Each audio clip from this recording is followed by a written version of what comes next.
Hello, everyone, and welcome to week 3 of BFSG's 3-week fall webinar series in 2022. Today, a conversation with a Medicare expert. Let me introduce Keith Johnson, a certified financial planner at BFSG, to kick this thing off.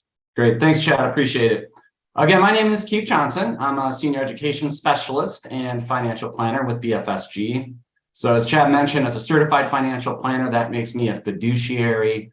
So essentially what I do is help folks plan for retirement, offer investment management advice, as well as provide general financial planning guidance. And again, today joining us is Brian McArthur. He is our special guest speaker. He's been in the industry since the year 2000. And in 2016, he created the Medicare execution process. So essentially what that does, it helps clients of financial advisors get educated about Medicare on time, get a result that fits that client's need, and then also help weave Medicare planning into the client's broader financial plan. And this is a really complex topic, so we're very fortunate to have Brian here. And at this point, I will turn it over and see if he has any additional comments before we jump into the topic at hand. Thank you. Excellent. Thank you for that introduction, Keith. I appreciate it. And thank you, Chad, and thank you, BFSG, for having me. Excellent. So, this time of year, if you see Joe Namath on TV, you know it's Medicare season. So everybody tends to have Medicare on the brain. So this is usually a good time to kind of interact with clients of BFSG, give a gentle introduction or a gentle refresher to Medicare. This is an important part of your financial plan. It's certainly not the only part or the most important, but when it's important, it becomes really important because it's complicated and there's deadlines and penalties. And of course, it's very important to make sure that your health insurance is where it should be as you're entering retirement. So generally speaking, I always like to share with people that Medicare is typically good news to great news in almost every case. A lot of the marketing that you get in the mail, starting at age 64 and ending once you leave this earth, is a lot of fear tactic marketing. You'll see a lot of messaging about, deadlines, penalties, consequences. And I find that to be kind of, unfortunate because actually Medicare is really great news. So my goals of today are to basically give you a gentle introduction or reintroduction to Medicare. For those of you who are not yet on Medicare, the goal of this type of webinar is to explain to you what Medicare is, what it isn't, what it costs, what you have to do by when, and try to turn a complicated topic into something simpler. Using the same, messaging, if you're already on Medicare, that type of reintroduction is probably going to be helpful to you to help understand if you need a fresh set of eyeballs on your Medicare situation while it's still open enrollment season. So here we go. Just pardon me for a moment.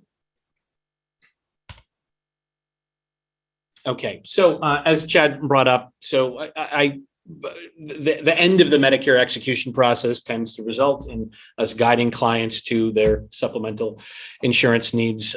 So I kind of wear two hats as an educator and oftentimes as an insurance agent. So I don't work for United Healthcare. They just have the best material to help people understand what Medicare is. So I am a licensed agent there, but I'm not an employee of United Healthcare.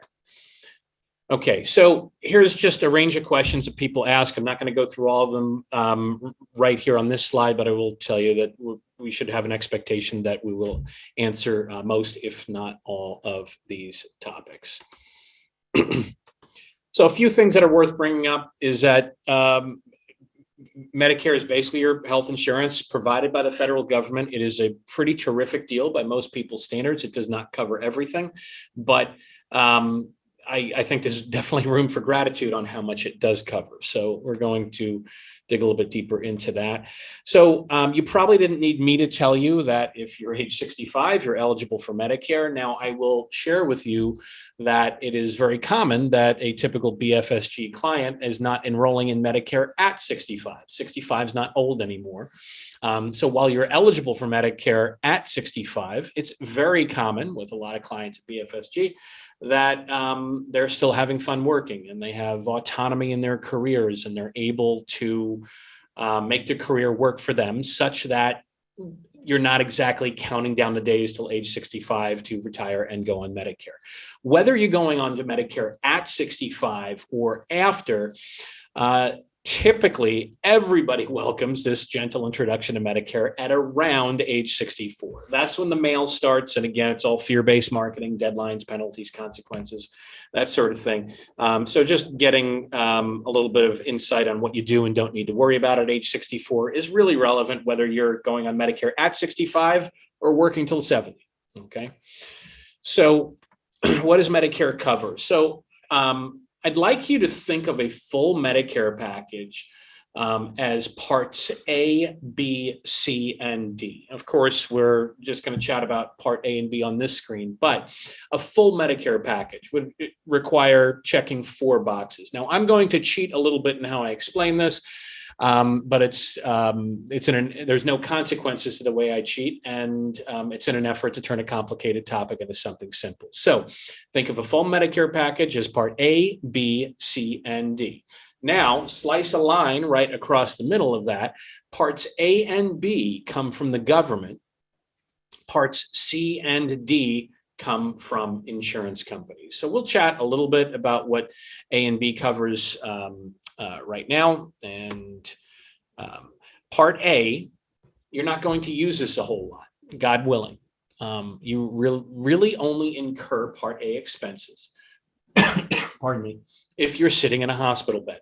Rather than bore you to tears with all the insurance vernacular on what part A covers, I would like you to think of it this way. Room and board, food and beverage at the worst resort you've ever been to. Okay, so part A expenses are basically the cost of the hospital bed, the 4 walls, the crummy food, the nurses who I hope are nice to you. Okay, so again, it's honestly room and board, food and beverage. Those are part A expenses. You're not going to incur those a whole lot because ideally you're not going to be sitting in a hospital bed a whole lot. But that's what part A covers. Now, part B is how doctors get paid. You're welcome to read everything on this screen, but again, in an effort to make it simple, I will tell you that basically part B, everything in your life is basically part B, except for the cost of a hospital bed if you're in the hospital. Part B is how doctors get paid, and everybody who supports doctors, labs, tests, everything like that. So most of the action or activity is in part B. When the time comes, be it at age 65 or later, when you are going on to Medicare entirely, you'll apply for parts A and B through the Social Security Administration. This has nothing to do with your Social Security benefits. Medicare doesn't help or hurt your Social Security entitlement. It's just that you apply for parts A and B through the Social Security Administration. And I typically guide clients through that so they get it done right the first time. So A is for hospital, B is for doctors. This is the easiest way to think of it. When the time comes that you have both parts A and B, you'll get a red, white, and blue card from Medicare. And when that card has A and B on it, it's basically Medicare promising to pay 80% of your medical bills and 0% of your medication. So the government gets you pretty far down the road, okay? 80% of your medical bills, 0% of your meds. That's how far the government gets you. So before we move on to parts C and D, I'd like to talk about the cost of parts A and B. Part A has no monthly premium. Now, I would say that it's free, but that's terribly unfair to all 139 of you on this webinar because you paid for it your whole life out of your paycheck. And you'll pay for it out of your next paycheck if you're still working. So there's no monthly premium for Part A because you've paid that along the way. Part B will cost the average American $165 per month, but it can and will and does go higher based on your income. I'm not going to go through every situation, but I'll just give you a common situation to help you understand this. So the average American pays $165 for Part B.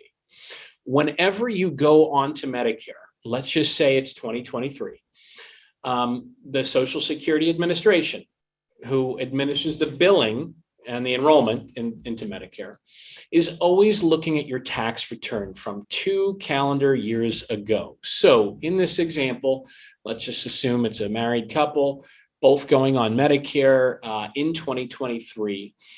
The federal government will look at their 2021 tax return. Now, there is not a human being alive who has the number memorized I'm about to bring up, and that's okay. But they're always looking at your modified adjusted gross income. That is not on your tax return. Adjusted gross income is on your tax return. For a lot of us, adjusted gross income and modified adjusted gross income are the same. I would say the people who would have a much higher modified adjusted gross income above adjusted gross income probably have a lot of tax-free interest like municipal bonds, but adjusted gross income is fine for most of us. So in 2023, they look at your tax return from 2021. And if they saw that your, as a joint filing couple, that your income in 2021 was under $194,000, you would pay, or you would each pay the minimum Part B premium of $165 a month.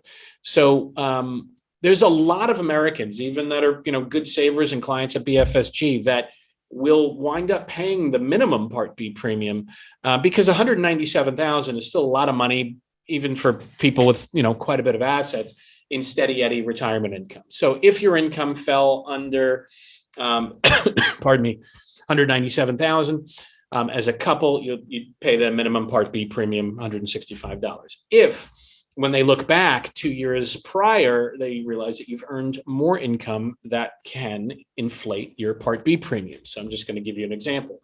Let's just say that that couple in 2021 earned over $366,000. My next question is typically asking, was that an anomaly? Kind of a one-time liquidity event, or is that a pretty consistent year for you? The answers vary, but it's not uncommon that people say, well, no, that was my last year of working, or my second last year of working, and I had to exercise stock or take deferred compensation or sell a business, or we sold a rental property. So what I like to know is, how high that income got 2 years ago. Is it going to stay that high, or is it going to drop? And once your liquidity events are over, which is usually the first year or two in retirement, I like to know, hey, once the dust settles and you're just living on that steady Eddie retirement income that you worked so hard with the folks at BFSG to develop in your financial plan, do you think do you think your income will get under $197,000? A lot of people say yes. So let me quantify this for you. So if there was a couple who earned over $366,000 in 2021, they're going on Medicare in 2023, I would say, okay, well, the government's going to try to charge you a heck of a lot more than the $165. That's the minimum. With income over, pardon me, about $360,000, they would charge that person, excuse me, trying not to cough in the microphone. I don't know if I'm succeeding. They would charge that person about $600 a month for Part B. So a heck of a lot more than the $165 minimum. But for a lot of you, again, that'll be, some big liquidity event, and then your income kind of settles. So what's very common for clients at BFSG is I say, hey, you're going to get this big, ugly invoice for $600 a month in 2023 when you go on to Medicare. But if your income has already settled down in 2023, let's just say below $197,000, there's a form you can fill out, and Social Security is very reasonable about this. It's called Form SSA 44, and basically what you're doing is declaring a life-changing event. Essentially, what you're saying in that form is, hey, guys and girls at Social Security, please stop looking at my income from 2021. Yes, I had a big income year. That's not going to happen again. I had a life-changing event, which for most of you will be work stoppage. And then they ask you to estimate your current intra-year modified adjusted gross income, which is a guess. You want to guess, more right than wrong. But they're very reasonable about allowing you to redetermine your way out of that high Part B premium if your income has fallen, and it often does. So bottom line is most of you will wind up paying $165 for Part B. Some of you will get hit with a big ugly invoice to start because you had some very high income years towards the end of your career. Some of you will get out of that. And of course, if your income is consistently that high, you'll always pay more for Part B. But suffice to say, 0 for Part A, 165 for Part B for most Americans. If that is true in your situation, you just got 80% of your medical bills covered by the federal government for $165 per month. Okay. So that is what you need to know about Part A and B. Now, as we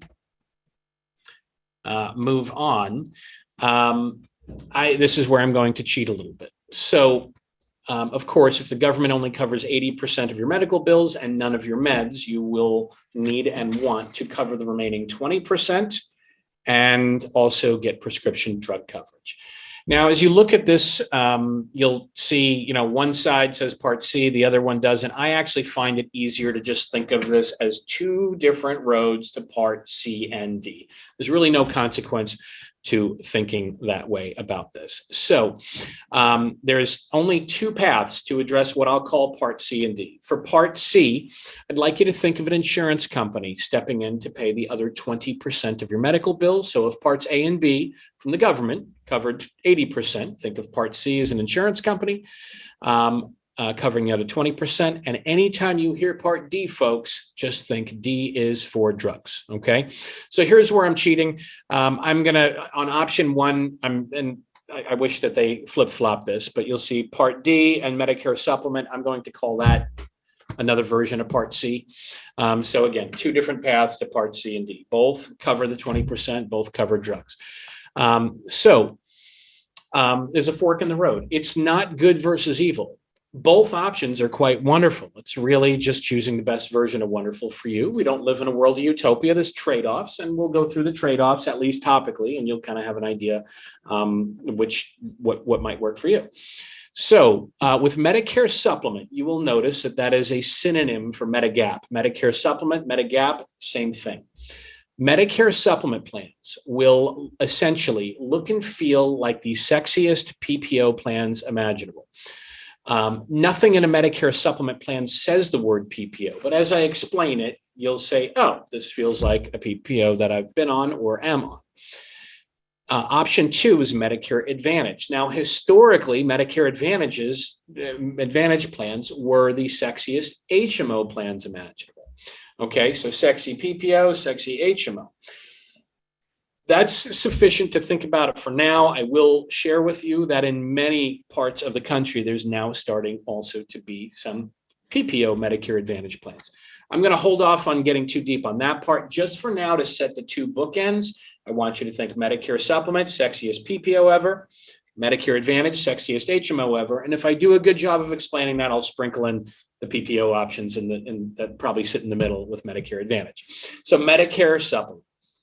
Medicare supplement plans allow you to keep all of the doctors that you know and love.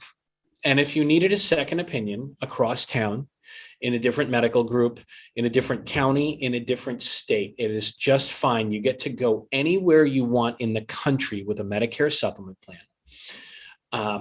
And you don't need referrals. So far, for those of you who are familiar with PPO coverage, you say, that sounds like my PPO. And it does. Your current PPO, if you have one, will let you go anywhere you want in the country without a referral.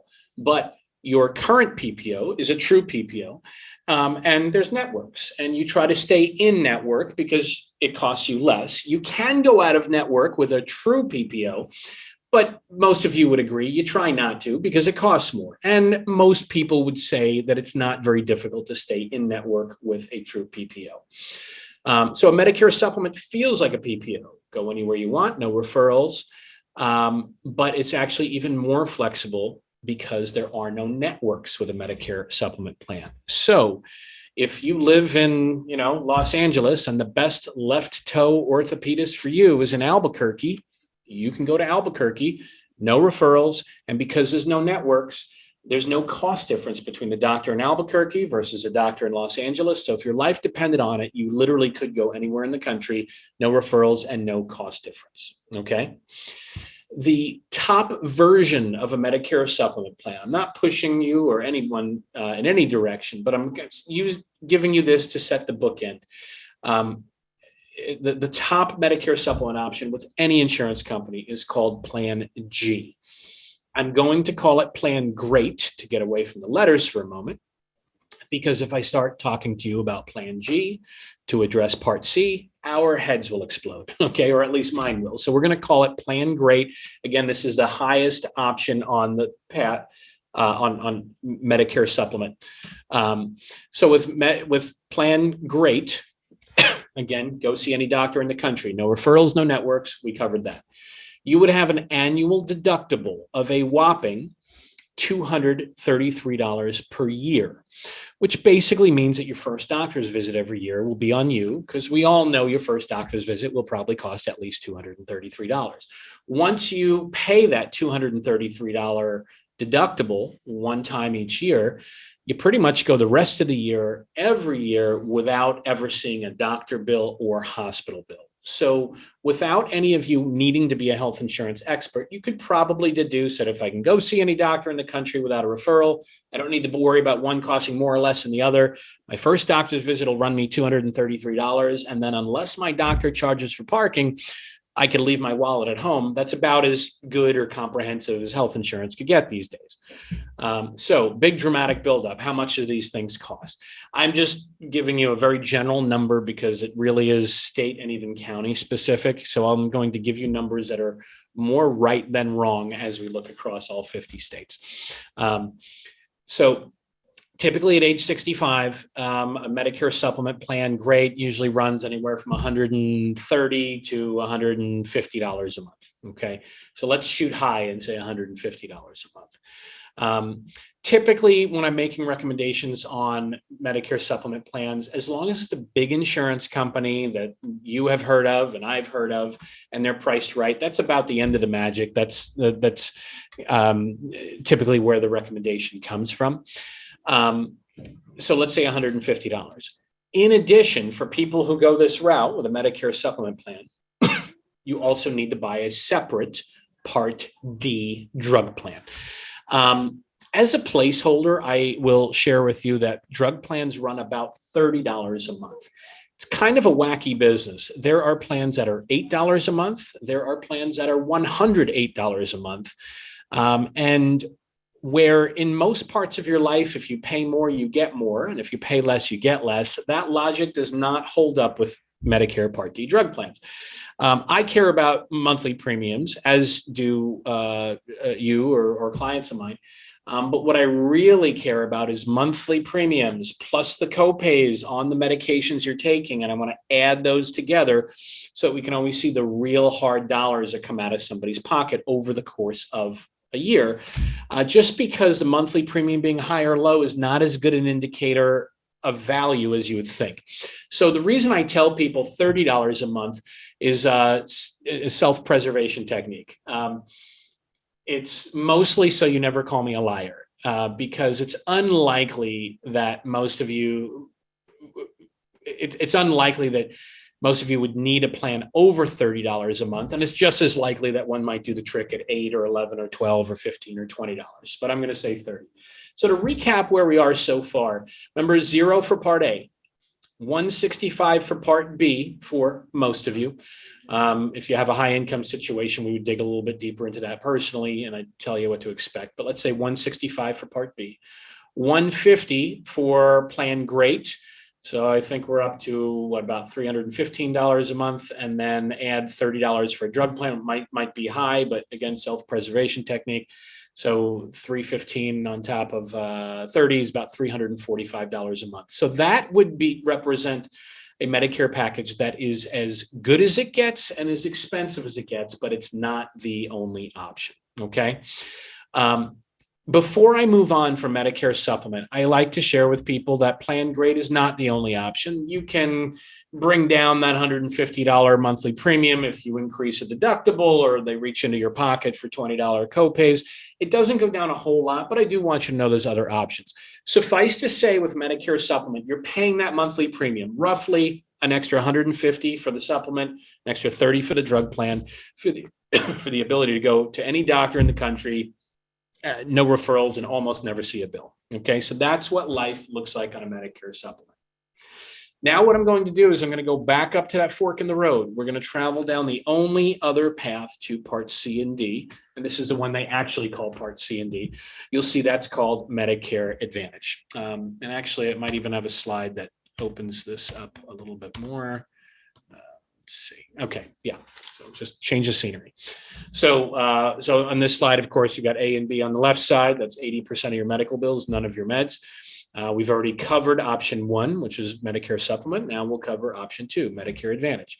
This is the stuff Joe Namath is talking about on TV, and I'll explain why the industry is so focused on Medicare Advantage, which doesn't necessarily mean that you should always buy Medicare Advantage. But Medicare Advantage, the very first thing you'll notice when you look at a Medicare Advantage plan is they do not cost $150 for Part C and $30 for Part D.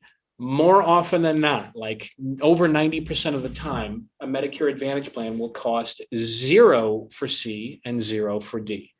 0 does not mean it's crummy coverage. It's actually magnificent coverage.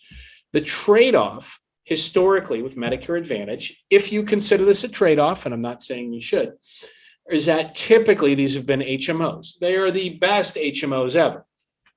Even if you're not an HMO person, I need you to keep listening because they're not all HMOs. But with an HMO, you know the deal. You'd only choose a Medicare Advantage plan that your doctor or medical group are in network with. There's usually a couple insurance companies that have the contract to work with your medical group. And your primary care doctor is like your quarterback. He or she has to put through a formal referral to send you to a specialist.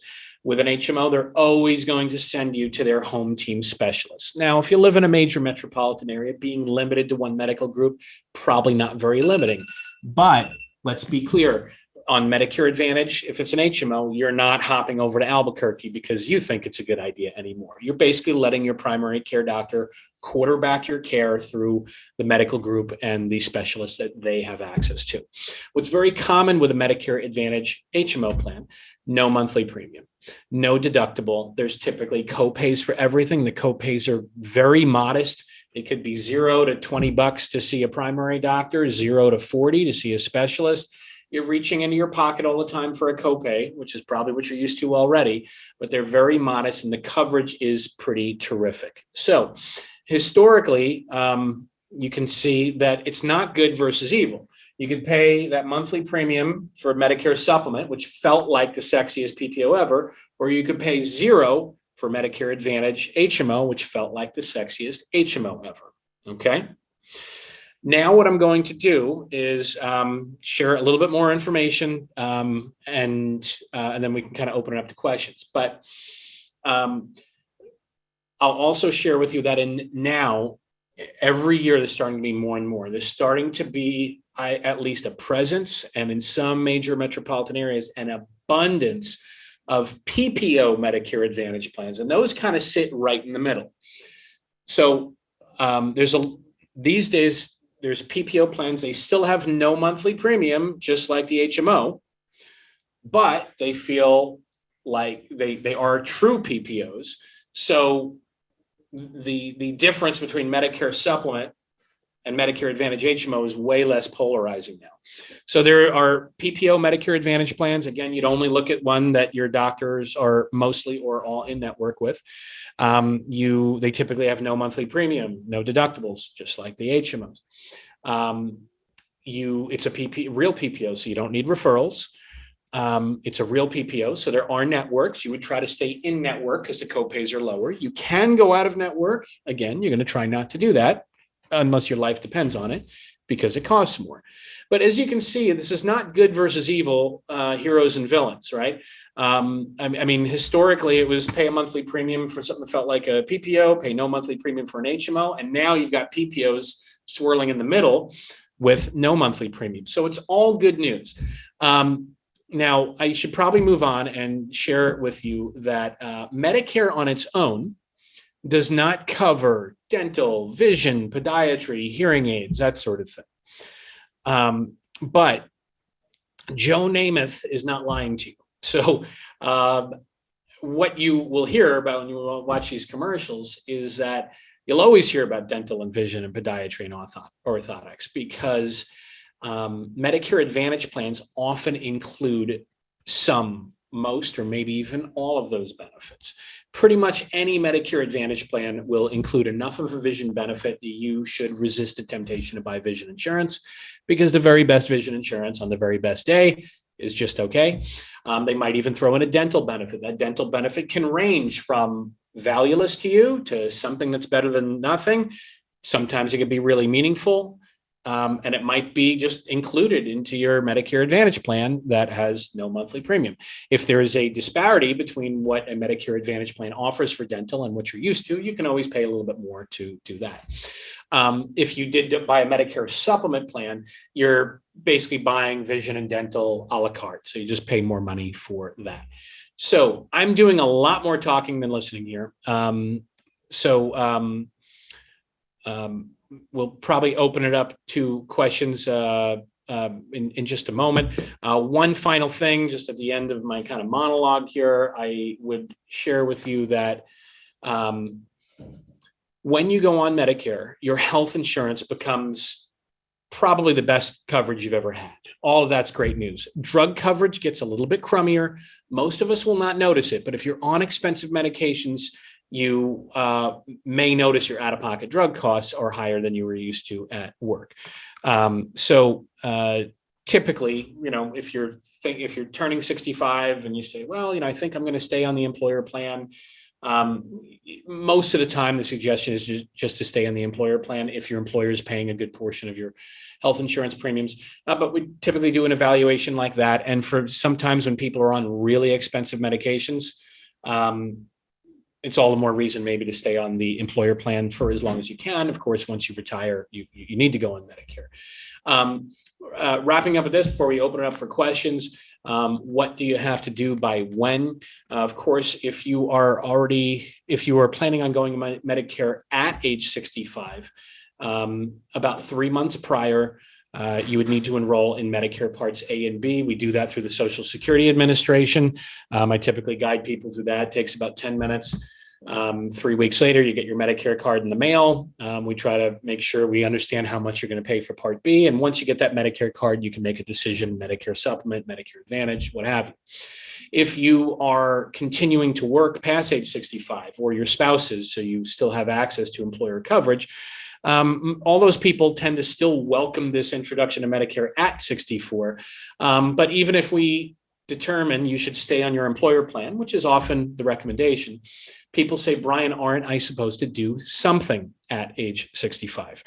And the answer is yes.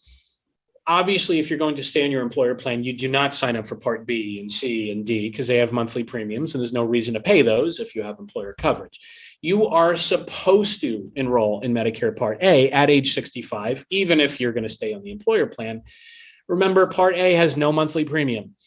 So it doesn't cost you anything. It's also the only part of Medicare there's no late enrollment penalties for. So it really doesn't matter if you sign up for Part A or not.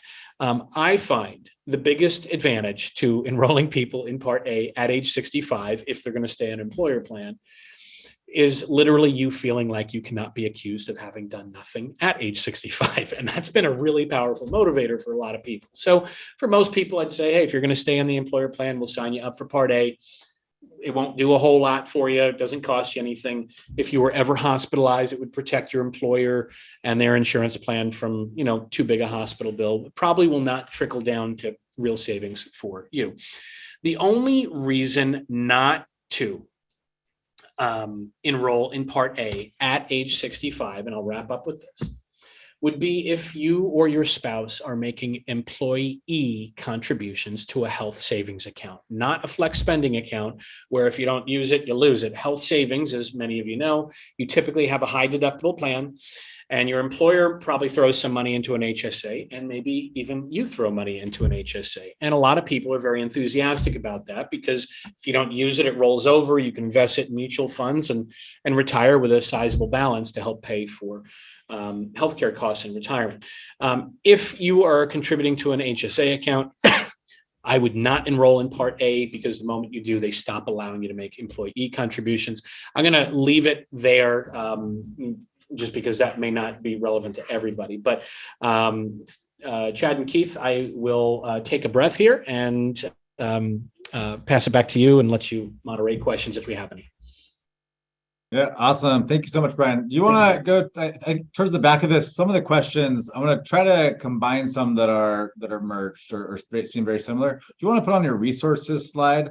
That's, I think, towards the back of the deck as we kind of go through the presentations. Sure. And I think so for the group, please do pull up the Q&A box. Please do continue typing questions into the Q&A box. We'll continue to answer them as long as possible. But also just there is a thumbs up icon. So please do thumbs up rather than type a question that might already have been asked. If it's something that you really want to listen to, please do click the thumbs up. It'll pop to the top of our list and we will address a question sooner rather than later as we run through this list kind of chronologically.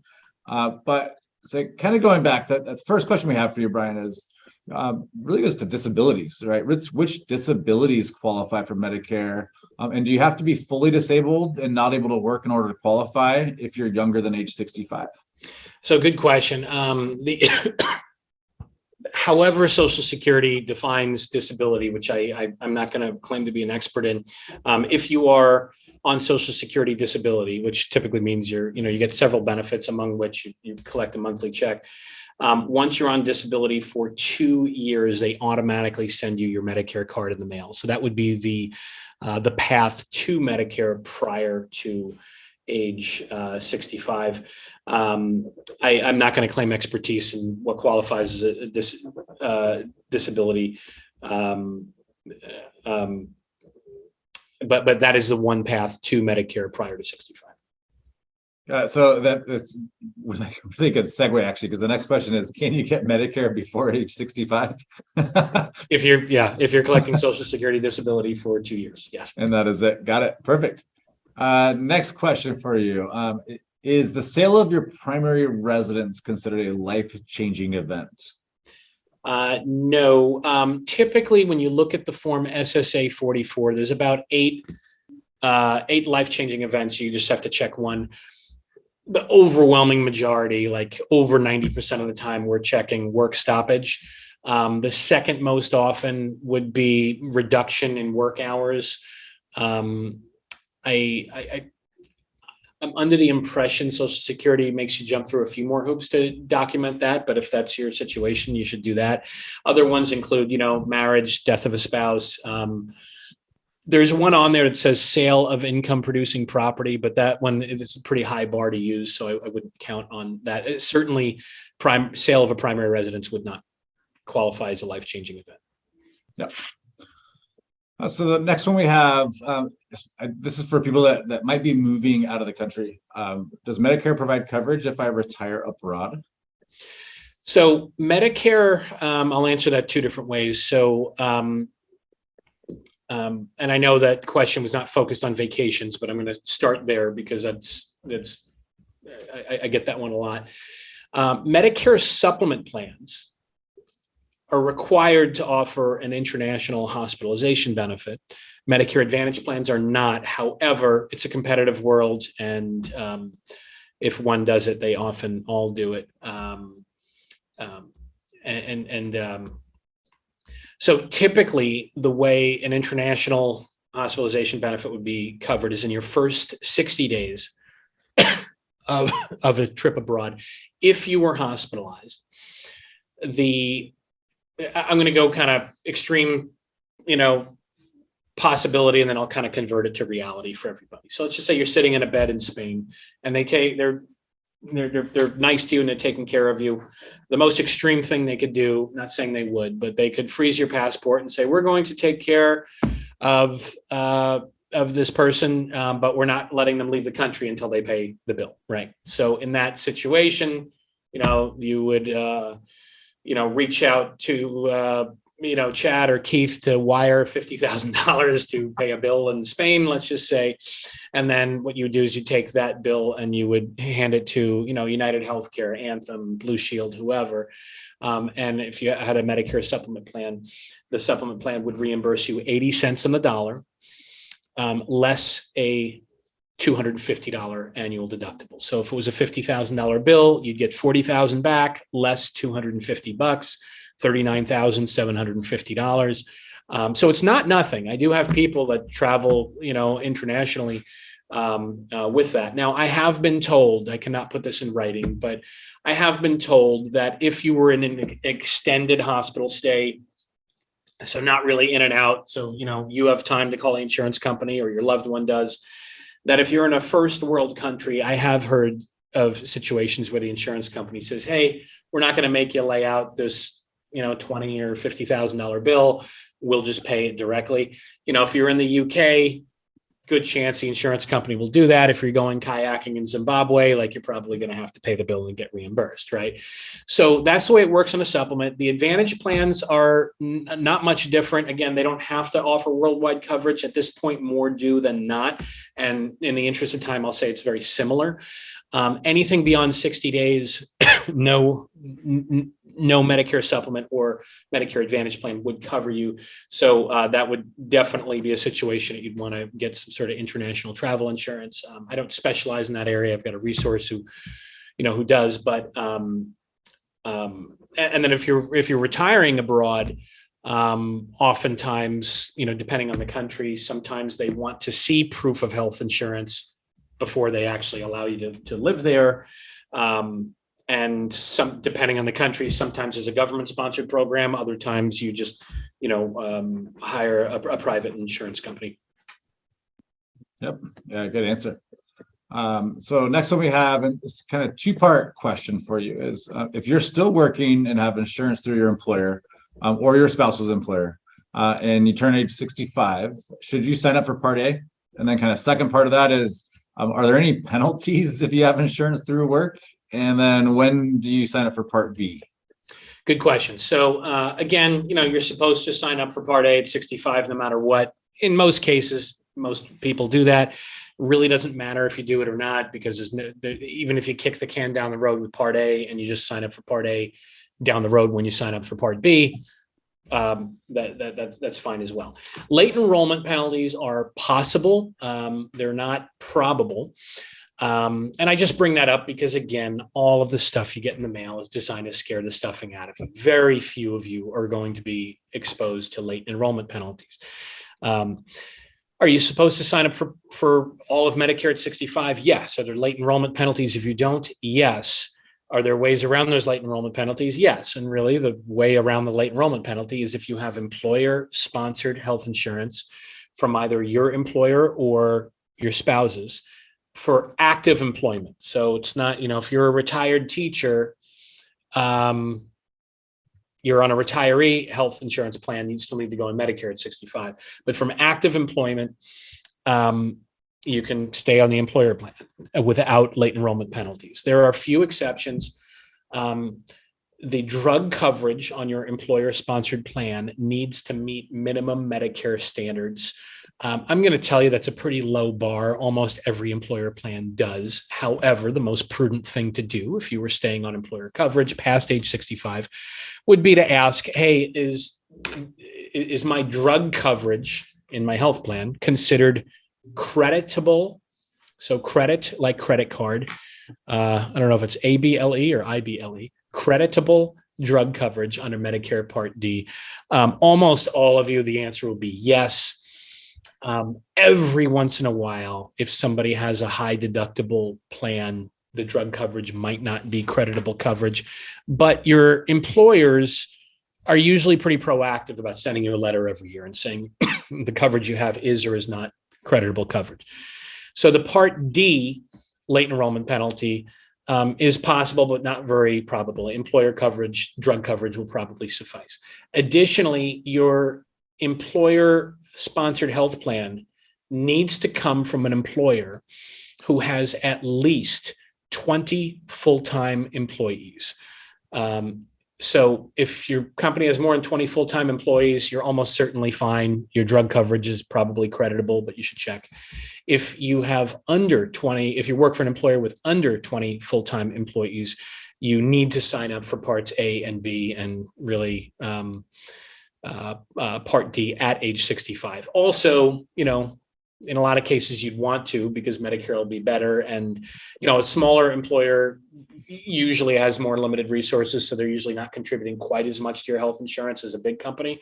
So typically, not only do you need to go on to Medicare at age 65, if your employer has less than 25 employees, you'll typically want to, and sometimes there's even opportunities to get the employer to subsidize that, because when you go on Medicare, you're actually saving the employer quite a bit of money. Yeah, good answer. So next one, quick one, is do all states offer Plan G or great? The safest answer is yes. The real answer is 47 of them do, and 3 of them have a Plan G equivalent that if you think the name Plan G is not sexy from a marketing standpoint, the other 3 states, which is Massachusetts, Wisconsin, and Minnesota, just have these clunky names. And for some reason, they don't use the same vernacular, but it's really the same thing. Got it. Good answer. So next one is, does my husband or really any spouse have to enroll in Medicare if they're turning age 65 in 2023, but I'm still working, not Medicare age yet, and have health coverage through my employer? Yeah, so good question. In most cases, it's always a good idea to review your employer benefits versus what Medicare would cover. Typically what would happen is, people, even if they're going to keep, the younger spouse is going to keep on working. If you have somebody 64 or up in your house, you kind of just want to understand, what to do, what not to do. So typically what would happen is I give a gentle introduction to that couple. And I just say, probably the best thing to do is get a summary of benefits, which is a fact sheet on your current plan at work. And then also just find out how much are they pulling out of your paycheck to ensure that older spouse who's now Medicare eligible.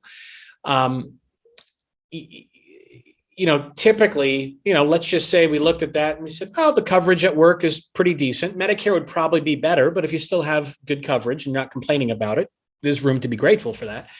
And then we say, okay, well, how much are they pulling out of your paycheck to ensure your, older husband? And you say $200 a month. I go, well, Medicare could cost as little as $165, could be $330. In that situation, I would usually say, unless you're dying to get off the company plan, I would probably just keep them on the company plan and maybe just enroll them in Part A. So that's probably the most common recommendation I give. Additionally, if your coverage at work is crummy with a big high deductible and you pay, $400 a month for your spouse, you'll be doing cartwheels to go on Medicare, put that spouse on Medicare. And you'll be, happy to do that. But if you're not paying a whole lot to insure your spouse and the coverage is pretty good, I usually tell people you're in a no consequence situation. We can enroll in Medicare now, but there's no harm in just staying on the company plan. In fact, sometimes when we come across those situations and people go, well, as long as there's no consequence to doing nothing, I'm going to do nothing. And I say, that's fine. Some people might have a $3,000 or $4,000 deductible that most of the time, maybe they don't hit. But I even tell those people, we'll just enroll your spouse in Part A, keep them on the employer plan. You have a $4,000 deductible that you usually don't hit. But if life throws you a curveball and suddenly your spouse needs to have hip surgery and you do a little bit of digging around and you go, oh my goodness, like I usually don't hit this deductible because I just have fixed dollar copays. But for surgery, my husband's going to write a $4,000 check for this surgery because we have to hit the deductible. I always say, don't call me the day before the surgery. But if you had some time to think about that a few months ahead of time, we can actually enroll that client in Part B and C and D really anytime after 65. So they could even hop off of the employer plan and go on to Medicare with a $233 deductible or maybe a zero deductible, a month before the surgery. So it's really a low consequence situation. If you're not complaining about the coverage you have and you're not paying a whole lot for it, there's really no harm in keeping the employer coverage. I don't know if I answered every question on that one though, Chad. I think you did actually. Yeah, really good answer.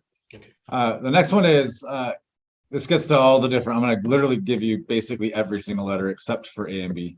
But if someone chooses Part C, would it also be good to get Part G or only Part G and D together? Good question. So yeah, you're choosing either Medicare Supplement, Plan G. I call it Plan Great to get away from the letters because it's so confusing. So you buy Plan G or Plan Great or Plan G and a separate Part D drug plan, or you buy a Medicare Advantage plan, which is technically Part C, and D is included. So when you buy a Medicare Advantage plan, the C and the D are in one policy. When you buy a Medicare Supplement plan, you're buying two policies, the supplement and the drug plan. Yep. Awesome. And you cannot have both at the same time. Yep. So the next one is, it goes back, you mentioned HSAs a few times. Can you pay for these premiums out of your HSA? I don't believe that HSAs are for paying premiums. I think it's all copays. Pardon me. I have had people on HSAs just say it's actually, pretty. The bar is not high to document what you spent the money on, but I think the official and most prudent answer is no, you're not supposed to pay premiums with an HSA. It's more for copays.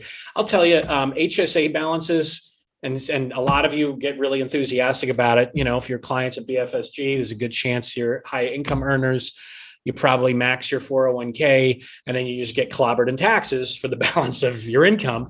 And so for clients like that, a lot of them are very enthusiastic about HSA balances. I'm not saying there's no out-of-pocket costs, once Medicare comes around, but your big wild cards in retirement are dental bills, because four-figure dental bills do happen. You'll probably spend a good portion of your HSA balance on that. Eyeglasses, of course, and out-of-pocket drug costs. If you're on really expensive meds, then you like cancer is kind of the worst case scenario. So, you could spend a couple $1,000s a year out of pocket on cancer meds, but that's typically out of pocket. Drug copays, dental, and eyeglasses is where all the HSA balance goes, because there's not a whole lot of other bills. You get little copays, but you don't really get four-figure medical bills on Medicare. Yep. So the next one we have, and this gets into, you mentioned penalties, and they could be rare for late penalties, but can you elaborate on what those penalties might be if you don't join or opt in for Part B when eligible, but then later decide to add it? Sure.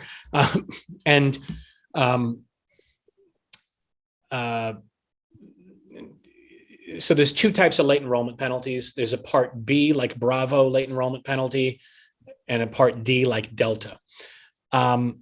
They accrue when you start paying them. You do pay a monthly penalty for life. They're still not gigantic, but people don't like paying penalties. So, we tend to try to avoid those. So I'll just give you an example. Let's just say you turned 65 and you did not enroll in Medicare, and you did not have employer sponsored health insurance from an employer with 20 or more employees. And then you stay on the company plan because maybe there's only 10 employees. And then 2 years later, you meet Chad or Keith, and they introduce you to me, and I go, oh gosh, you needed to be on Medicare, and you're going to have some penalties. So remember here's how it's calculated. So let's just say you went 2 years without Medicare when you should have had it. So the Part B standard monthly premium, remember, is $165 a month. They say, okay, 10% of $165 is $16.50. You will pay a monthly lifetime penalty of $16.50 for every year you went without coverage. So in this example, the person went 2 years. So your Part B late enrollment penalty would be $33 a month for the rest of your life. And the Part D, like Delta late enrollment penalty, is about $5 a month for the rest of your life. So in that example, you went 2 years, you'd pay, now you jump on Medicare, you'll pay $165 for Part B, just like everybody else does, but you'll pay an additional $33 for a Part B late enrollment penalty, an additional $10 for a Part D late enrollment penalty. So figure 165, 33, and 10. I used to be able to just do math by looking at it, but I'm back to, so you'd pay $208 a month for the rest of your life, where the average American would pay $165. So next one we got is, how does Medicare cover specialty medications that cost several $1,000s every month? Yeah, good question. So these are, whether you're going on Medicare or not at 65, this is great times to kind of ask these questions. So specialty medications, to give away the ending, are typically expensive medications. So you probably anticipated that. And those are good things to communicate with whoever's going to help you enroll in Medicare on the front end, because you just you may not like the reality, but you want to understand reality. So typically, I'm trying to think where to start here. So every drug plan has a formulary. A formulary is basically a roster of medications that they cover. Every Part D drug plan has to cover at least one medication in every area of care imaginable, literally except for erectile dysfunction. Everything else, there's a category, right? So of course, when you're choosing a Part D drug plan, it's you want to communicate, like I usually gather a list of the medications, and I want to find which drug plans have ideally all of your medications on their formulary, or most of them. Let's just say it's all. Okay, so all your meds are on the formulary. Now what happens is they break these medications into tiers. There's tier 1, 2, 3, 4, and 5.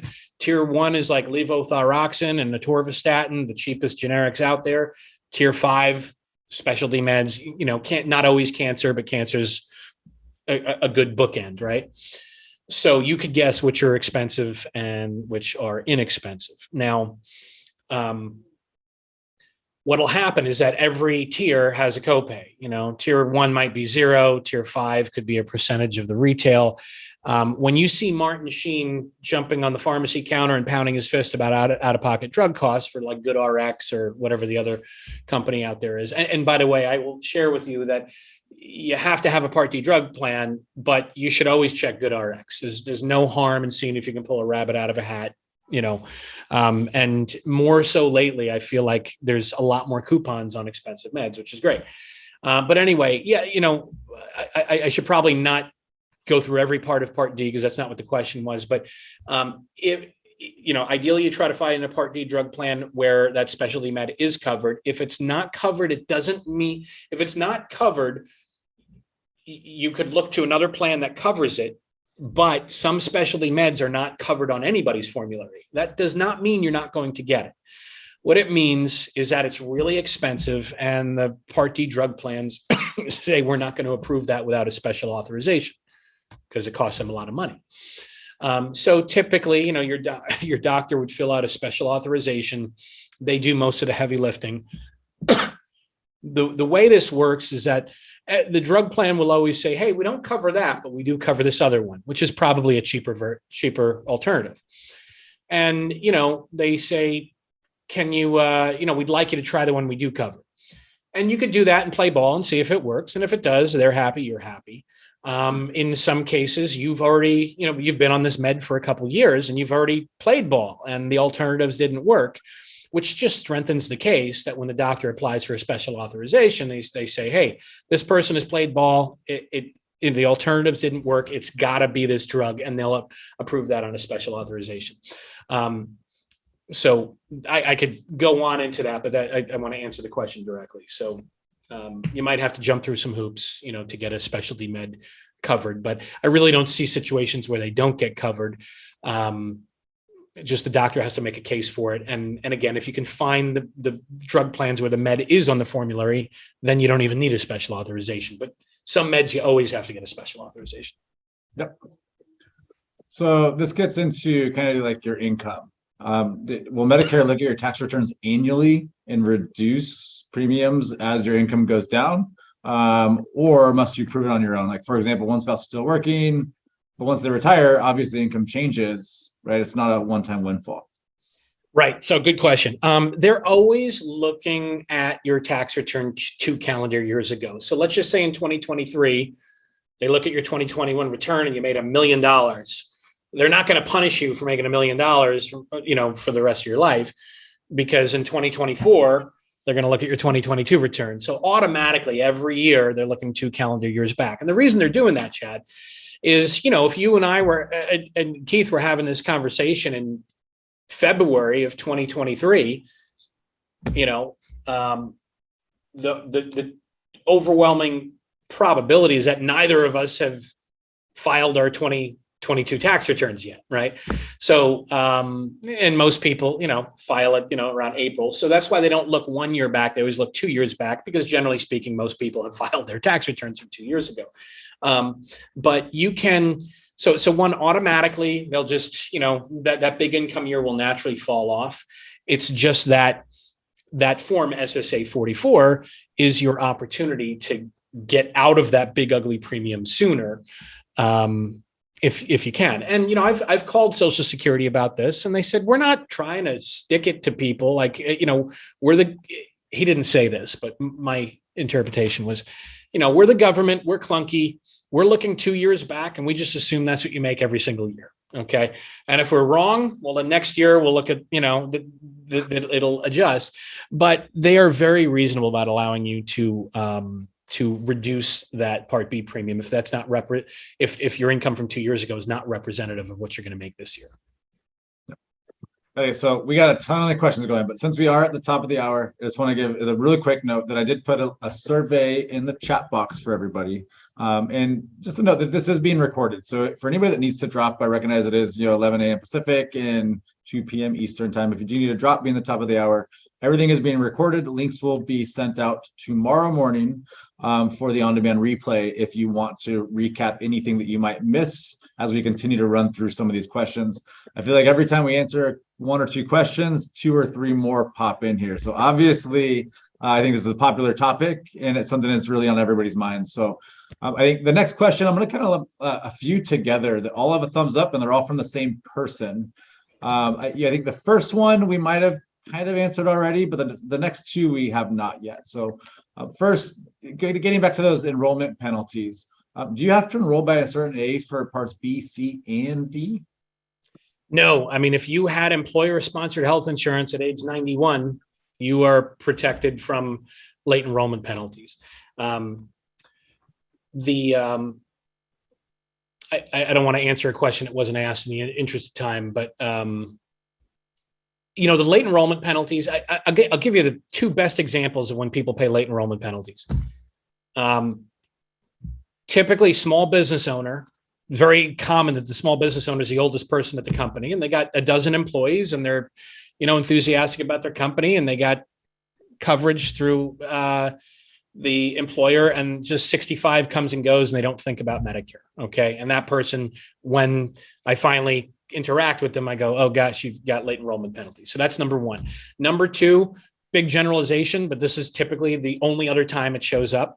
I'll make some generalizations on difference in spouse's age, but typically wife is younger, husband is older, wife was a school teacher, wife retires, after 25 years, she might be 55 years old. I always joke around, guys, and say the only people who can afford to retire before 65 are billionaires and school teachers, right? So because health insurance is so expensive. But, she retires, they hang out. Now she's retired, but, she has a group retiree health insurance plan through the district. Usually they don't pay a whole lot. That's one of the benefits of being a teacher. And then unfortunately, what happens is the older husband, 65, comes and goes. He goes, I don't need to do anything. I'm covered by the district. Well, that's true. You're covered. You have health insurance. but it's not coverage from active employment. So because it's a retiree coverage, yes, it's coverage. Yes, it didn't cost you a whole lot, but it didn't protect you from late enrollment penalties. So the bummer with that is usually the wife, I meet them when the wife turns 65, she's ready to go on Medicare, which terminates their access to the group retiree health insurance for retirees under 65. And now he gets kicked off the employer plan, the district retiree plan. And because it's not coverage from active enrollment, he does not have a special enrollment period to get onto Medicare. So he usually has to wait. There's only one time a year for that guy to get on. But those are really the only two times people pay late enrollment penalties. Yep. So the next one is, so can you change your choice annually? Like say you enroll in option one and decide during the next enrollment period you want option two. Like, are there any issues with what you select? Yeah. So so this is the time of year, October 15th to December 7th, where if you need to make changes to your Medicare plan, you can do that. When you're enrolling in Medicare, if you start with a Medicare Advantage plan, or if you want Medicare Advantage, you got it. If you want to change to another Medicare Advantage plan, you got it.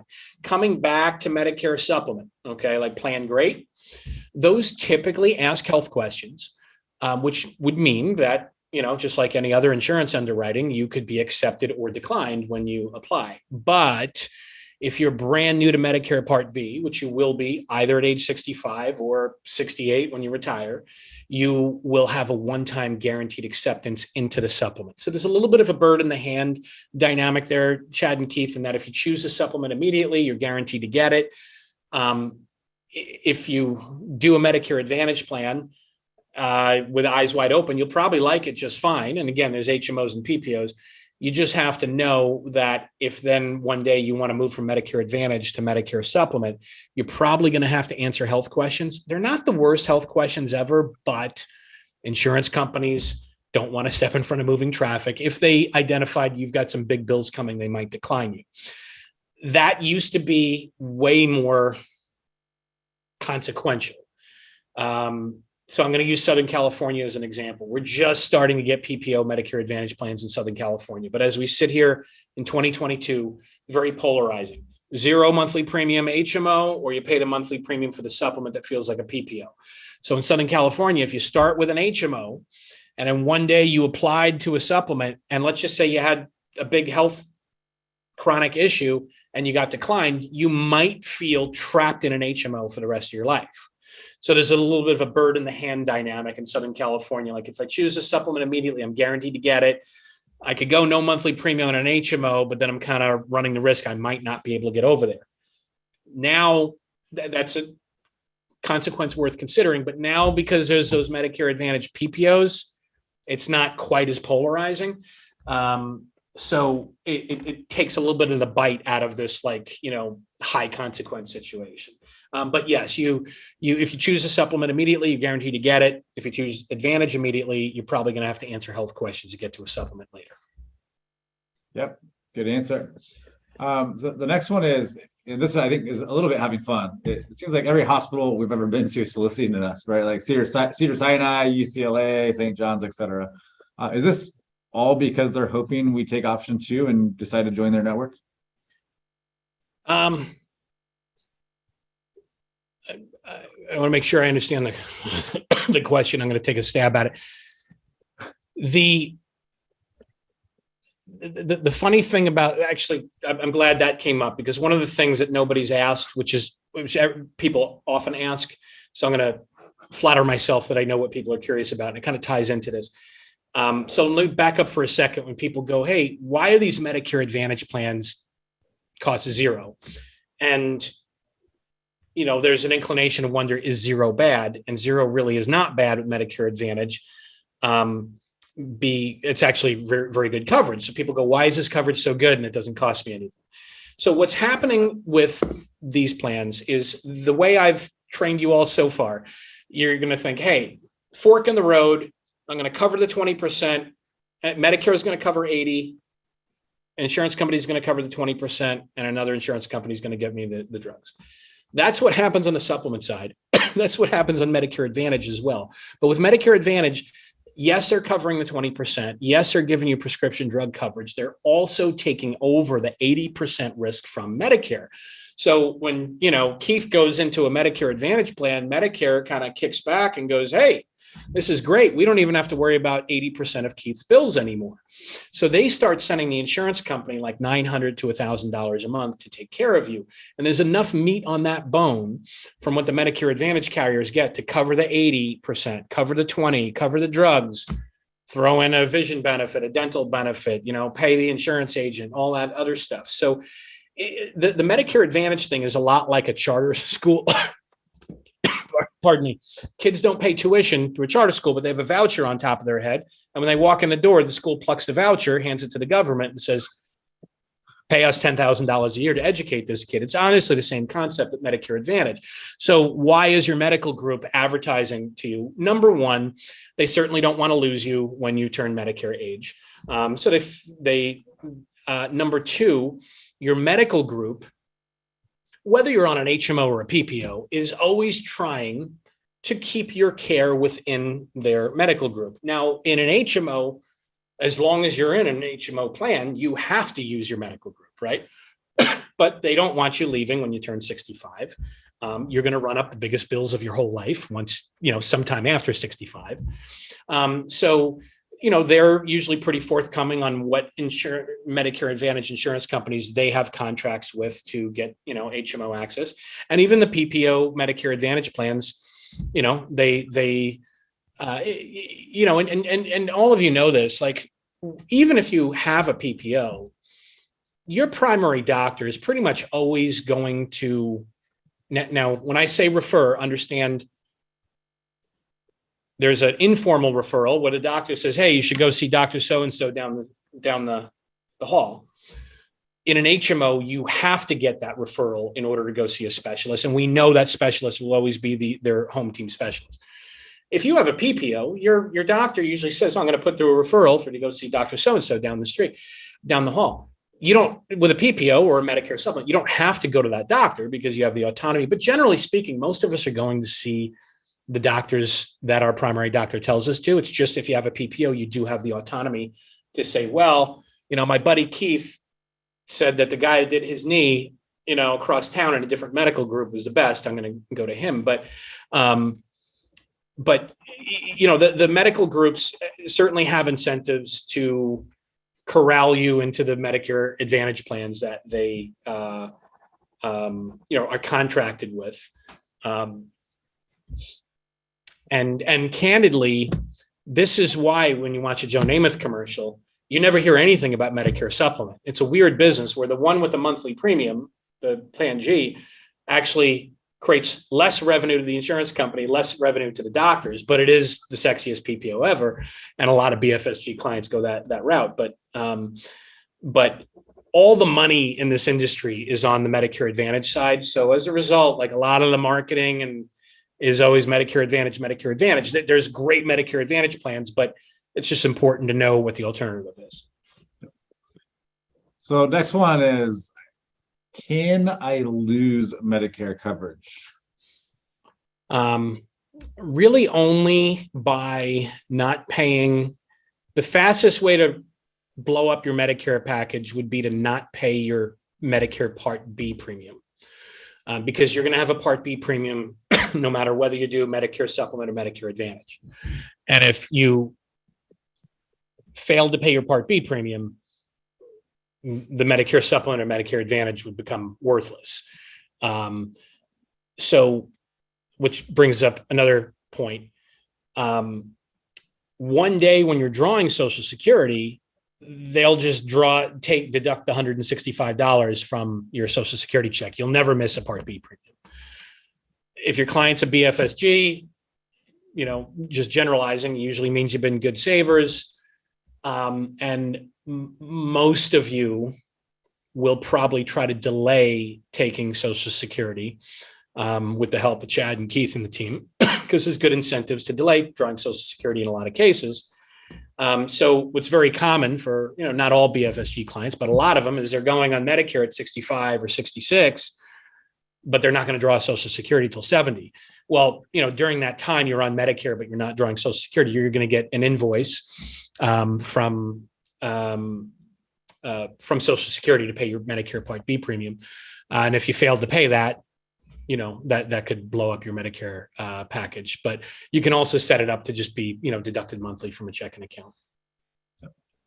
So the next one we got, Brian, is say someone has a vacation home outside of their current state of residence. So do they definitely need a Medicare supplement plan so they have coverage in the other state as well?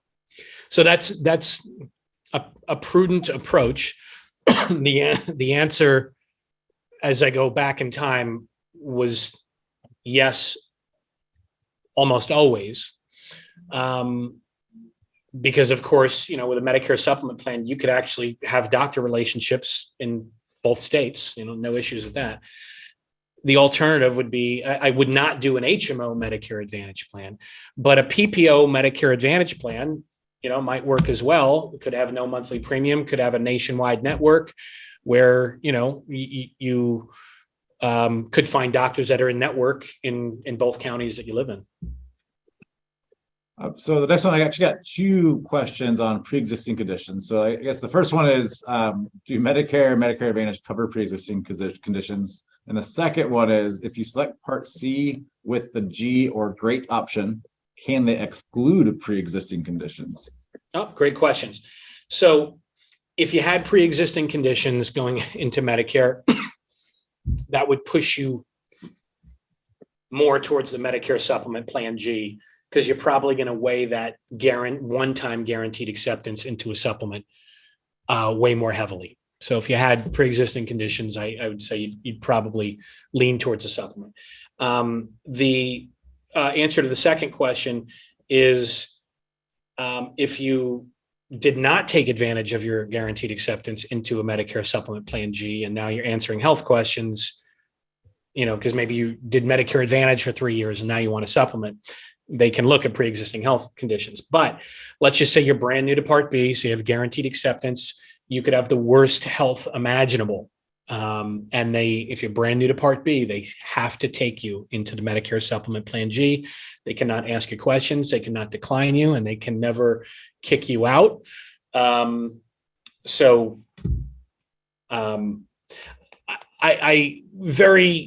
not saying never, but almost everybody who's on a Medicare supplement plan winds up choosing it immediately. This time of year, there's always a couple people that call me and go, I think I want that supplement. And then we have to answer health questions. But,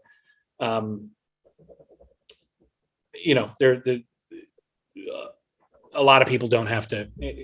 A lot of people do who are predisposed towards a supplement do it immediately on the way in. Yeah. So I guess the short answer is, if you might have any big health issues, just do C with Plan G immediately, no matter what, because they have to accept you right off the bat. But if you delay it for a couple of years, then technically speaking, they could deny you down the road. Correct. Yep, I like it. So next one is, I've heard that many doctors do not accept Medicare. Is that actually a thing? Do doctors deny treating Medicare patients? So it's a legitimate question. So let me acknowledge that. And this always feels like the boogeyman question to me. 98% of doctors in the country accept original Medicare A and B. The largest portion of the 2% who don't are at Kaiser Permanente. Kaiser may or may not be where you live. Where in Southern California, it is just like Kleenex is, we call tissues Kleenex, HMO, you think Kaiser Permanente, right? Yep. So Kaiser's the biggest portion of the 2% that you cannot go see. And then every once in a while, you might find some ultra boutique exclusive specialist. Even the concierge doctors still take Medicare. It'd be very difficult to find a doctor who doesn't take Medicare. The best example, I've got a lot of clients in Elko, Nevada. It's a gold mining town. Once you get there, it's like hustle and bustle, and it's like the old West. It's really great, but it's 4 hours from everything, from Boise, Salt Lake, Reno. And And as you can imagine, if you think back to that show, Northern Exposure in the 80s, where the doctor moves to Alaska and they give him a house to live in because that's the only way to get a doctor to move to Alaska. Well, in Elko, there's not a whole lot of doctors moving to Elko. So, the local doctors in town, they don't want to work Fridays anymore. They got plenty of patients. So they say, yes, we take Medicare. This is very rare, but I just want to give you an example. And they go, yes, I take Medicare, but I'm not taking new patients with Medicare. Medicare doesn't pay them a whole lot. They can grumble about it all day long, but it's where all their money comes from. So it just kind of is what it is. But I've seen isolated situations where a doctor like an Elko just said, you know what, but it's because a doctor is 63 years old. He's not looking for more patients and he kind of wants to cut it off somehow. But that's very, very rare. I have another client who's a professional athlete, not in a sport that any of us would recognize, not discounting it, but, he's still an athlete at 67, and at age 66, he wanted this one surgeon who invented the cementless Mako knee surgery to do it. And that doctor, you got to pay him, had to pay him like 25 grand. Right. So, but that like never happens, but it happened in this case. The Medicare supplement paid for the hospital bill, but the doctor said, my fee is not going through Medicare. You're writing me a check. But, that's very, very rare, but, an example of when you might find a doctor who won't take Medicare. Very, very, I usually say I'll get you a prize if you could find me a doctor who doesn't. So the next one is, I think just somebody kind of confused, like you mentioned that you have a zero option and some people pay premium. So why would you choose this plan G at $150 instead of Medicare Advantage PPO for zero? Good question. And that's usually when people ask that, I kind of know they were paying attention. The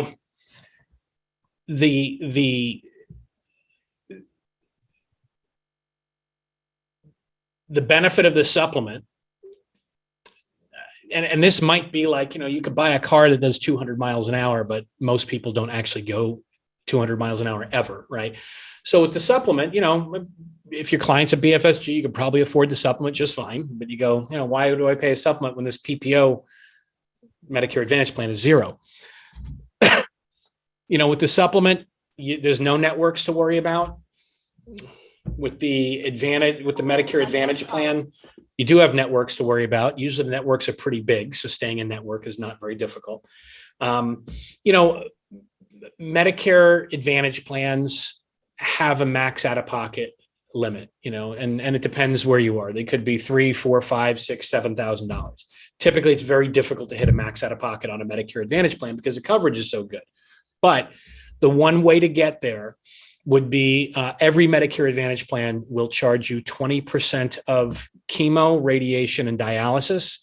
And if we already knew you were going to get treated for those things, one, just the fact that you have that would probably push us to the supplement.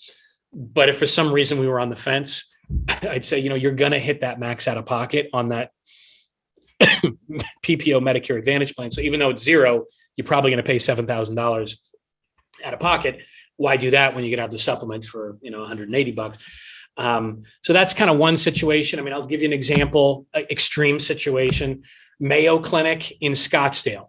The other Mayo clinics, there are Medicare Advantage plans to get there. Mayo in Scottsdale will not take a Medicare Advantage plan. So, I did have a client in Palm Springs, and we set him up with a supplement, and then he got throat cancer and he moved to Scottsdale, got an Airbnb for 3 months, and he went to Mayo, and you could walk into Mayo with a Medicare supplement. Now, just because you can doesn't mean you will. There's a lot of great places to get treated, but so I'm kind of giving a bit of a wishy-washy answer because none of those answers are really all that compelling. Or it's not like a, very definitive. The analogy I give, Chad, is I usually say, look, we can pay a monthly premium for Babe Ruth, which is the Medicare supplement. You might be able to get Lou Gehrig for free. Okay. So that would be the PPO Medicare Advantage plan. The joke I tell is like, what's never going to read on your tombstone is here lies Mr. Jones, nice guy, would still be with us if he had Medicare supplement, he had Medicare Advantage PPO. They're both probably still going to be the best coverage you've ever had. It's just, so it's all kind of good outcomes. There's just a couple trade-offs to weigh, but it's not, life or death. It's all pretty much good news. Yep. So we got, I think, like 5 minutes left until the bottom of the hour. And with this idea, just mostly to respect time, we are going to call it when we get to 11:30 Pacific time. But with 17 questions, I'm going to try to churn through these ones as quick as possible. Sure. So the next one is, I guess it should be relatively quick, is with the middle PPO type Advantage plan, what is the range of copays, right? You kind of did two barbells, but what's the range that people could expect to pay? It depends, but it's still pretty reasonable. You'd probably be thrilled to pay it. It absolutely depends on the county. It could be, you're probably not going to see as many zero copay options on a PPO. So I'll tell you, 10 to 20 to see a primary doctor, 20 to 40 to see a specialist. Certain areas of the country, you might see 50 for a specialist. But you still have, no deductible or, anything like that. So next one is, my husband's been on Part A. I am now retiring, so we both need Part B. I don't see on the Social Security website where to enroll him in Part B. Is that something you need to call Social Security for? Yeah. So there's two forms that I can send to that person. One form you hand to your employer. If you ask nicely, they will fill it out in 12 seconds. It's very easy. It basically says, hey, leave these people alone who are over age 65 on this late enrollment penalty nonsense. They were covered by us from this date to this date. You get that form, and then you get a Part B application, and you take 10 seconds to fill that out, and you slap those two together. You fax it into Social Security. If your husband or spouse already has Part A, they'll process the Part B application, no late enrollment penalties. If you are 65 and up and you don't have Part A, it's kind of implied when you apply for B, they realize you need A. So I can email those two forms that person needs, and I can email it to them if they like. So next one is there a limit in earned income being on Medicare? No, there's just the higher your income, the more they'll punish you on the Part B premium. And like I said, once you get to about, they just updated it for 2023, but about 370,000 joint, and half of that is what, 185? Yep. 185 single. You're kind of at maximum punishment. You'll pay about $600 for Part B. But I've got clients that earn seven figures, and once you're over that amount, it's there's no more punishment. So, yep. So next one is, are Social Security benefits taxable at 85%? Oh, that's 100% Medicare question. Maybe that's a Keith one too. Yeah, I would say that 99.9% of the folks that I work with, 85% of your Social Security benefit will be taxed, just based on income sources for retirement. Yeah. And so when you think about what's considered income for Medicare, once you retire, if you're pulling your 401k assets out, is that considered income? Yeah, it's modified adjusted gross income is what they're looking at. It's basically this catch-all number. It's a bigger number than what you pay taxes on, but it's kind of this catch-all number to make sure you don't benefit from too many government programs. So it's really every form of income, even double tax-free municipal bonds count towards modified adjusted gross income. So an IRA distribution certainly would. Yep. So next one I kind of chew is $600 a month the max premium for Part B? And is the Part B premium prorated for the modified adjusted gross income between call it 200 and 360 grand? Yeah, there are tiers. I just kind of gave you the bookends. Matter of fact, over 366,000 joint. There's even one more tier at 750,000, but it only goes up a little bit. So all the damage is really done at 185 single, 370 joint. But there's certainly income tiers in between. Sometimes so one of the things I kind of tell people is that in a year that you're going to earn over, let's just say 370 as a couple, there's a bigger picture here that Keith and Chad have visibility into your finances way more than I ever would, marginal tax brackets, that sort of thing. But in the years you're going to earn over 360 as a couple, you may as well earn 3.6 million from a Medicare standpoint, because everything above that 360 is really, or 380, whatever it is not going to inflate your Part B premium. So, sometimes people are selling a business and, I point out, of course, everybody would love a lump sum up front. But it actually, from a Medicare standpoint, it'd be better to take $1 million in one shot than 200,000 over 5 years, because there's a chance that every bit of that 200,000 might inflate your Part B premium. Where if you had $1 million in a lump sum, everything over 370 is not going to adversely affect your Part B premium. Yep. So we got just a couple left. So a couple are really easy. Are Blue Shield, Anthem, et cetera, considered the additional insurance companies that cover Part C when we sign up?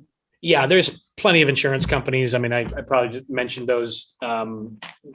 Just I knew everybody would recognize them, but there's plenty of companies. Those, United Healthcare, Aetna, Humana. There's a lot of players that you would recognize. Yep. And then does Medicare Advantage have a deductible that has to be met? Most Medicare Advantage plans have no deductible. Almost always, if you have a PPO Medicare Advantage plan, they still usually have no deductible in network. Some of them might have a deductible out of network. And then some of them don't. So, yep. So we're down to 3. Are you good to answer them, even though we're at the bottom Sure. of the hour? Sure. All right. So I'm 68, still working full time, get Social Security with Part A coverage. Should I go on Part B and D? The best thing to do is I'd probably be interested in getting a summary of benefits on your employer plan that you have now and understanding how much they pull out of your paycheck to pay for it.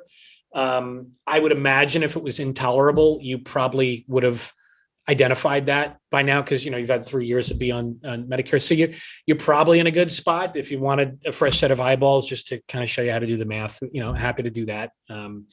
So it depends, but you're probably fine. Happy to review it if you wanted to. Yep. So next one is, if my spouse is on Part A but still on my insurance, can they hop off the medical plan in the middle of the year to enroll in Parts B, C, and D in the event of known surgery coming up, like a hip replacement? I am on HDHP, by the way. Yeah, so we can in that, and that's the beauty of it, is like, if you're over 65, we can actually turn on Part B at any point, even if you're going to keep on working. So yeah, if they had suddenly they're on a high deductible plan, they go, my gosh, I'm going to write it $6,000 for my husband's hip surgery. Let's throw him on Medicare, a month or two before, and he'll have a $0 deductible or $233 deductible. So yeah, that's possible. Yep. And then last one we have is, can you briefly explain the coverage if you were to retire internationally again? I think you got a really good example earlier about Spain and 50 grand and 40 grand and first world versus like third world. And yeah, I mean, if you're going to be living abroad, I'm going to say Medicare is the Medicare supplement and Medicare Advantage plans are not really going to do the trick. You would either buy some sort of international health insurance that usually requires underwriting, or the country that you're in sometimes even has a nationally sponsored health insurance plan that maybe you're not eligible to have as cheaply or as free as a native in that country, but they might, sometimes they say, hey, you can have it, but you have to pay for it. So probably country dependent is really, Yeah, I think the gist is, you got to figure out insurance in the country. If you're traveling abroad, but still a resident of the United States, right, then you're likely still covered. There's some hoops to jump through. But if you're actually going to live abroad, you're going to need to figure out a different type of insurance. Right. And without moving people in too many directions, it's a very, very nuanced area. I've got a colleague who actually has a similar professional background to me. He went to international health insurance and I went to Medicare. But there's usually very country specific questions. And, if I'd probably want to make an introduction to Chad and Keith first so that you guys could do some due diligence on him, but it'd be happy, he'd be a good person to chat with about, living abroad. Awesome. Ryan, I can't tell you for 90 minutes, that's pretty good to go all the way to the end. Usually we're done within the 60 to 75-minute mark. So to get that many questions, I think we had literally an hour of questions. So Yeah, thank you so much for your time today. Thank you. And thank you for everybody attending. So many good questions. I think it's really to the benefit of everybody else on the call too. Thank you so much for asking all the questions. Guys, we hope you all have a great afternoon. Brian, thank you so much for everything today. Thank you, Ryan. Thank you, everyone. My pleasure, guys. Take care. Thanks. Bye now.